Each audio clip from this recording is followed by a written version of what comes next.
خوش عقیدی ہے، جو تعلیم شرع سے خالی ہے، اس پہ توجہ کرنے کی ضرورت ہے۔ یہ اسی پر ہے۔ خیر المجالس نامی کتاب میں اس نے واقعہ لکھا ہے کہ ایک عورت تھی، وہ بادشاہ کے محل میں کام کرتی تھی، وہ بیمار ہوئی تو اس نے کہا شوہر سے تم ذرا جا کے 2-3 دن صفائی کر لو۔ وہ چلا گیا تو ایک دن صفائی کر رہا تھا کہ شہزادی کا وہاں سے گزر ہوا۔ وہ بڑی حسین و جمیل لڑکی تھی، اس کی طرف نگاہ اٹھی تو بس دل دے بیٹھا اور بیمار ہو گیا۔ واپس آیا تو بستر پہ پڑ گیا۔ بیوی نے پوچھا بھائی کیا مسئلہ ہوا؟ اصرار کیا تو بتایا کہ میں تو شہزادی کو دیکھا ہے تو میرے تو دل کی دنیا بدل گئی ہے، اور اب وہ شہزادی ہے، میں عام آدمی تو مجھے مل نہیں سکتی، اس جدائی کے غم نے میری یہ حالت ہے۔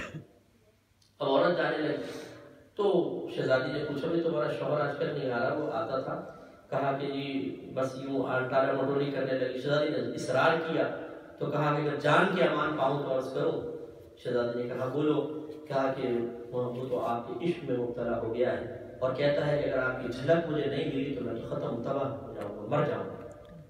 تو شہزادی کے دل میں خیال آیا، اس نے کہا کہ چلو اگر میری زیارت سے، مجھے دیکھنے سے تیرے شوہر کی زندگی بچ سکتی ہے تو میں اس کا اہتمام کر لیتی ہوں، لیکن یہ بہت مشکل ہے کیونکہ میں تو حرم میں ہوتی ہوں تو اچانک تیرے شوہر کی نگاہ پڑ گئی اور وہ کیسے مجھے دیکھ سکتا ہے۔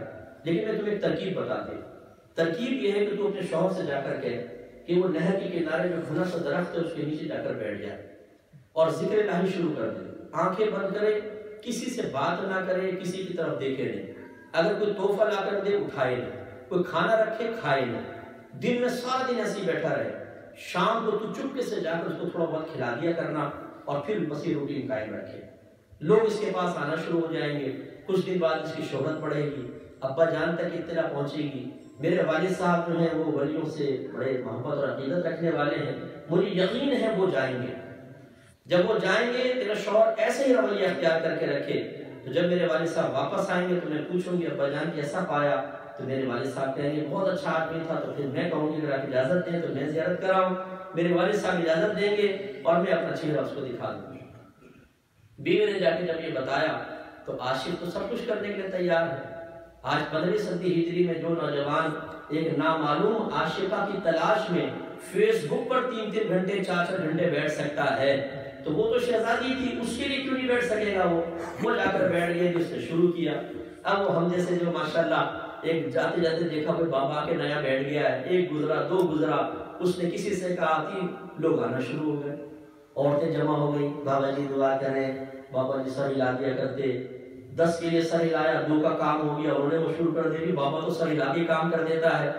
قریب پھولوں کی دکانیں کھل گئیں اور پتلی آستانے، اگربتیاں اور کپڑے، جھنڈے لگ گئے اور واہ واہ ہوئی اس کی تو اطلاع بادشاہ تک پہنچی۔ بادشاہ نے وزیر سے کہا کہ وزیر اس کو آزماؤ، کوئی جعلی آدمی تو نہیں ہے، ذرا ہیرے جواہرات لے کر جاؤ، اس کو پیش کرو۔ وزیر گیا، جا کے سلام کیا، جواہرات سامنے رکھے، کہا کہ حضور یہ بادشاہ نے بھیجے۔ اس نے غصے میں لات ماری، زور سے سارے ہیرے بکھر گئے، وہی جیسے حق ہوک نعرہ لگایا۔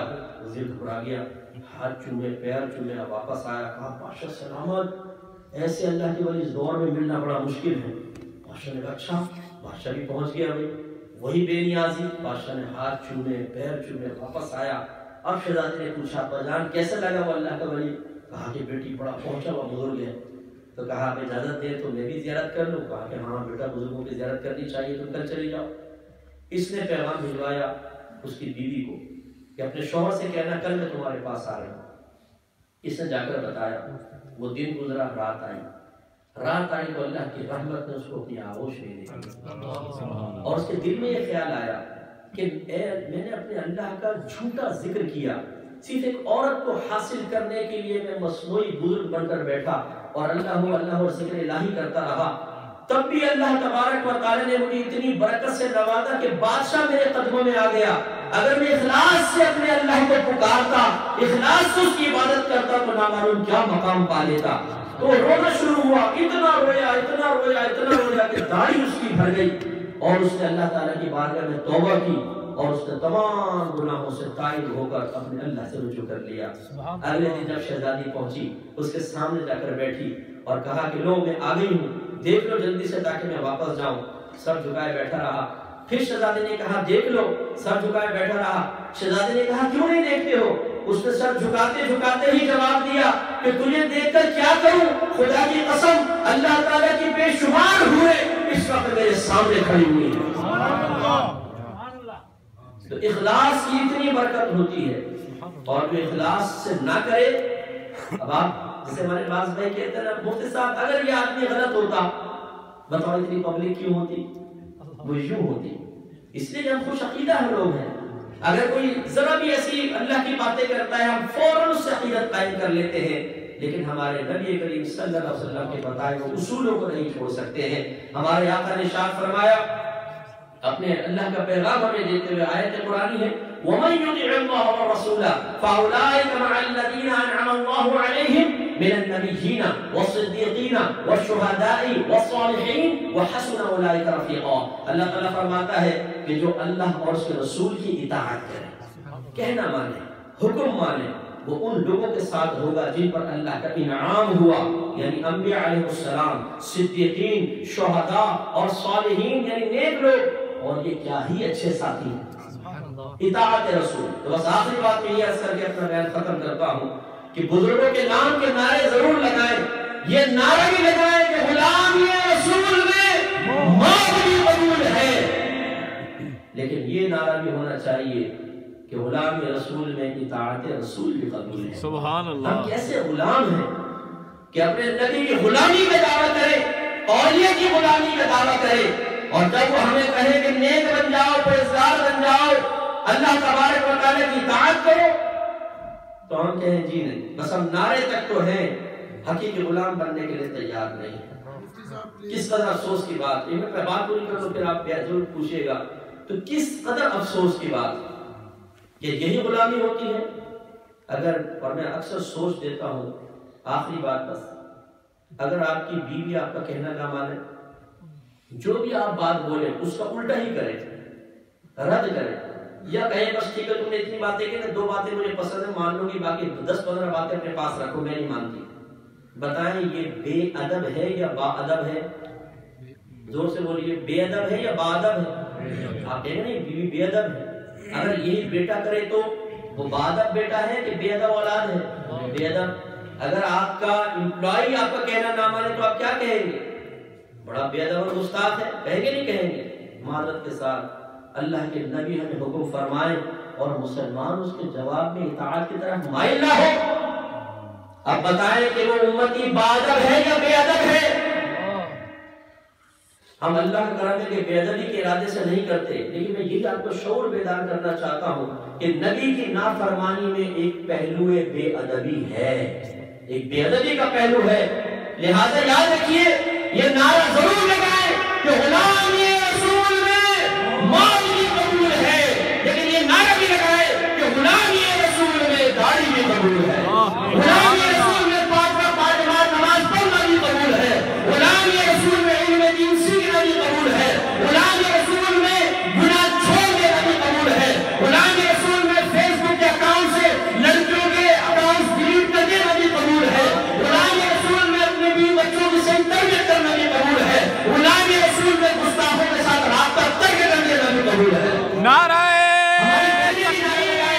غلامی رسول میں پردہ بھی قبول ہے، غلامی رسول میں اپنے شوہر کی اطاعت کرنا بھی قبول ہے، غلامی رسول میں اپنے ماں باپ کا ادب و احترام کرنا بھی قبول ہے، غلامی رسول میں بدنکاہی کو چھوڑ دینا بھی قبول ہے۔ کمال تو تب کرے نا، لیکن ہم نے معذرت کے ساتھ اپنے دین کو سپر مارکیٹ بنا لیا ہے، جیسے سپر مارکیٹ میں ٹرالی لگے گھسے، جو پسند آیا وہ ڈال لیا، جو پسند نہ آیا اس کو چھوڑ دیا۔ ہم نے نبی کے ساتھ ایسے ہی معاملہ رکھا ہے، یا رسول اللہ احکام پیش کرے، موت پاک احکام پیش کرے، دیکھیں گے کون سا پسند آتا ہے، جو پسند آئے گا وہ عمل ٹرالی میں ڈالا جائے گا، جو پسند نہیں آیا اس کو پھینک دیا جائے گا اور پرواہ نہیں کی جائے گی۔ کیا اسی کا نام غلامی ہے؟ صحابہ کرام علیہ رضوان سے سرکار نے فرمایا اپنا مذہب چھوڑ لو، اپنے عقیدے بدل لو، اپنے ماں باپ دادا جو کفر کی حالت کو مر گئے مانو کہ وہ جہنمی ہے۔ صحابہ کرام نے کہا لبیک یا رسول اللہ، سبحان اللہ، چھوڑتے ہیں، برادری ایک طرف، ماں باپ ایک طرف، دوست احباب ایک طرف، بچپن جہاں گزرا ایک طرف، جب سرکار کا دامن تھام لیا تو سب کچھ چھوڑیں گے۔ پھر سرکار نے فرمایا مگر چھوڑ چکے اب اپنا شہر بھی چھوڑو، چلو مدینے کی طرف، ان گلیوں کو ترک کر دو جہاں پہ تمہارا بچپن گزرا ہے، باغات چھوڑو، مویشی چھوڑو، پوری پوری وادیاں بھری ہوئی ہیں لیکن تمام مویشیوں کی طرف دیکھنا بھی نہیں، کھجوروں سے بھرے ہوئے درخت ہیں چھوڑ دو، ٹھنڈے میٹھے پانی کے چشمے چھوڑ دو، باپ ہے، ماما ہے، چاچا ہے، بہنوئی ہے، بہن ہے، کتنے ہی سگے رشتے دار ہیں، اللہ کے لیے سب کو چھوڑ دو، اپنے نبی کا دامن تھامو۔ صاحب نے کہا لبیک یا رسول اللہ، قدم لرزیں گے نہیں، کسی نے جواب نہیں کہا یا رسول اللہ بہن کو چھوڑ دو، رشتہ داری میں تو نبھانی ہوتی ہے نا، دوستوں کو چھوڑ دو، دوستی میں تو نبھانی ہوتی ہے، یہ بچپن کا دوست ہے، جگری یار ہے، نہیں، انہوں نے اپنے عمل سے ظاہر کیا کہ جب نبی کا دامن تھام لیا ہے تو بس اب نبی کا دامن تھامے گا، جو نبی کا ہے وہ ہمارا ہے، جو نبی کا نہیں وہ ہمارا نہیں۔ سبحان اللہ، سبحان اللہ۔ عبد الرحمن رضی اللہ تعالیٰ عنہ ابو بکر صدیق رضی اللہ تعالیٰ عنہ کے صاحب زادے ہیں، غزوہ بدر میں کافروں کی طرف سے آئے تھے، صدیق اکبر مسلمانوں کی طرف سے، جنگ ختم ہوئی، مسلمان ہوئے ہیں، کہتے ہیں بابا جان کئی مرتبہ آپ میری تلوار کے سائے میں آئے لیکن والد سمجھ کر چھوڑ دیا۔ صدیق اکبر رضی اللہ تعالیٰ عنہ نے فرمایا خدا کی قسم اگر تو ایک بار بھی میری تلوار کے سائے میں آتا تو یہ گردن اڑانے میں دیر نہ کرتا۔ یہ ہے ایمان، جب ہمارے آقا صلی اللہ علیہ وسلم کا دامن تھام لیا ہے تو پھر آقا کی مانیں گے، اگر اس کے مخالف بیوی کہہ رہی ہے تو اس کو سمجھائیں گے، اس کی نہیں مانیں گے، باپ کی نہیں مانیں گے، ماں کی نہیں مانیں گے، پہلے ہمارے نبی ہیں۔ بے شک نبی کا احترام، نبی کا ادب سب سے بڑھ کر ہے۔ کوئی نبی کی مخالفت میں کہتا ہے جی میری بیوی نہیں مانتی، میرے ابا نہیں مانتے، میری امی نہیں مانتی، میری اولاد نہیں مانتی، میرے دوست نہیں مانتے، ارے یہی تو امتحان ہے کہ ایک طرف اللہ کے نبی ہو، ایک طرف پوری دنیا ہو اور مسلمان یہ کہے روٹتی ہے خدائی وہ روٹے، تیرا رشتہ نبی سے نہ ٹوٹے، سن ہے ایمان پیارے نبی کے، عشق ہے یہ تماشا نہیں ہے۔ سبحان اللہ، عشق ہے تماشا نہیں ہے۔ برادری اپنے مقام پر لیکن نبی اپنے مقام پر، نبی نہ چھوڑے برادری چھوڑ جائے، اس لیے سرکار کا دامن تھامیں گے، اطاعت رسول اور اپنے بزرگوں کی اطاعت کریں گے تو پھر منزل ملے گی، پھر کامیابی ہے۔ اور اگر خدا نخواستہ ہم نے یہی کیا کہ اطاعت رسول سے منہ موڑا، سیرت غوث پاک رضی اللہ تعالیٰ عنہ کو چھوڑا تو پھر دنیا میں بھی خوار ہوں گے اور آخرت میں بھی خوار ہوں گے۔